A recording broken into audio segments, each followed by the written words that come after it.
dianggap materinya lebih tinggi berarti dia lebih hebat gitu. Kan banyak teori asumsi, banyak asumsi begitu. Ya, itu kan fata morgana juga. Iya. Ya, yang kedua itu hypergrace, radical grace. Jadi maksudnya semua pokoknya hidupnya sembrono lah gitu.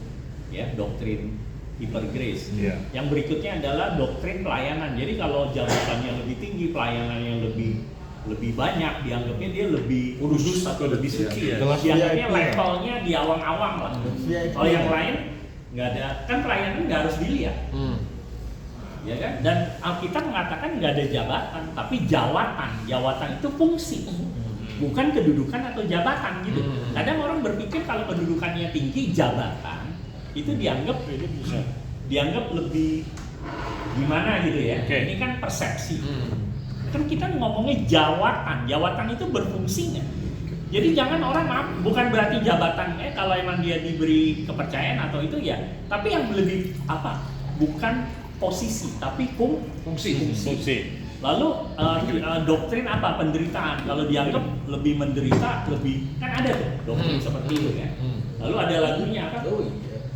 Walaupun hidup susah, menderita dalam dunia. Jadi anggapnya penderitaan itu penderitaan seperti apa? Penderitaan karena menggambarkan Injil Kristus kita dimusuhin, kan itu kita juga dimusuhin gitu. Tapi jangan sampai menderita karena kesalahan sendiri, misalnya korupsi lah, ya kan? Berbeban berat ya. Berbeban berat ya.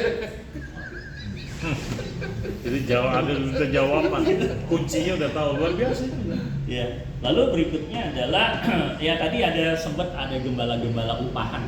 Iya benar. Jadi bagaimana dia takut bangkrut gitu, ya kan? Nah ini saya coba tarik secara sekuler itu ada 5 ketakutan. Yang pertama dia takut kalau penghasilannya lebih ya. Takut miskin. Dia takut bangkrut, dia takut mati, cepat mati, maksudnya nggak bisa menikmati karena hartanya banyak. Lalu takut sakit, karena kalau sakit kan makannya dia gimana? Lalu takut apa? Takut pajak. Iya, banyak. Iya. Dia takut apa? Iya. Takut cerai karena hartanya gunung gini. Kalau bercerai kan nanti harus dipisah 2.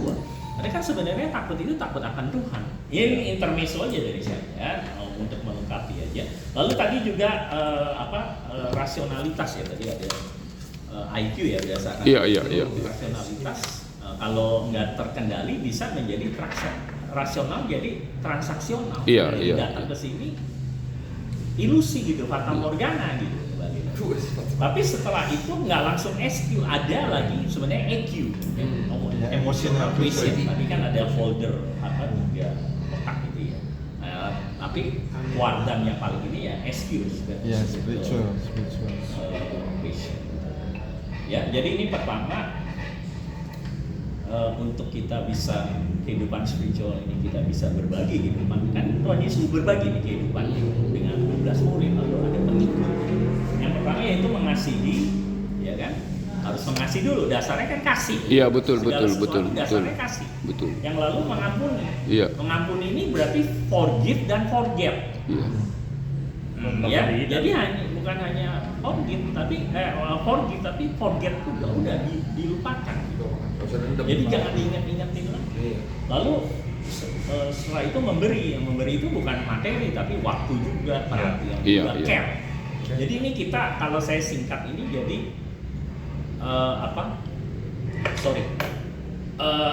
PCR. PCR. P itu patient. Iya. Untuk memberi itu harus ada patient. Lalu begini. Betul. Latihan. PCS Peduli. patient. Ya, lalu care, kepedulian. Iya. Baru sacrifice, artinya berkorban. Gimana orang bisa memberi dengan tulus kalau dia nggak mau rela berkorban? Ini bukannya hanya uang tapi waktu. Iya. Yang penting jangan korban terasa. Lalu berikutnya melayani ya harus dasarnya dari memberi, mengasihi, baru bisa melayani itu jadi passion, panggilan. Jadi itu the God's calling ya, panggilan. Kita masing-masing punya panggilan. Betul, personal calling. Misalnya di profesinya sebagai arsitek misalnya, ya dia ada panggilan, maksudnya nanti bagaimana bikin konstruksi, jangan sampai bahannya itu dikurangi. Iya. Ya, itu nyinggung. Ini curhat ya. Iya. Gitu. Lalu ya mungkin itu aja. Salvation itu suatu proses. Jadi yang penting pemulihan ya, recovery itu di pemulihan. Lalu ada pertumbuhan juga. Nah, karena kita harus terus bertumbuh. Dan itu kita benar-benar kehidupan kita itu anugerah. Jadi bersukacitalah senantiasa. Mungkin itu ya. Jadi pembaruan budi itu bukan hanya pikiran tapi perasaan tadi atau emosi. Iya, betul. Juga kehendak atau motivasinya harus benar. Ya. Kadang-kadang kan orang mau jualan nih, motivasinya apa?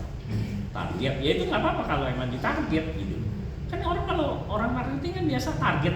Iya. Dan biasanya orang marketing rapi ya, pakai dasi. Motivasi modal tipis asal pakai dasi. Lu paling bisa. Ya mungkin itu yang saya Oke, ya luar biasa.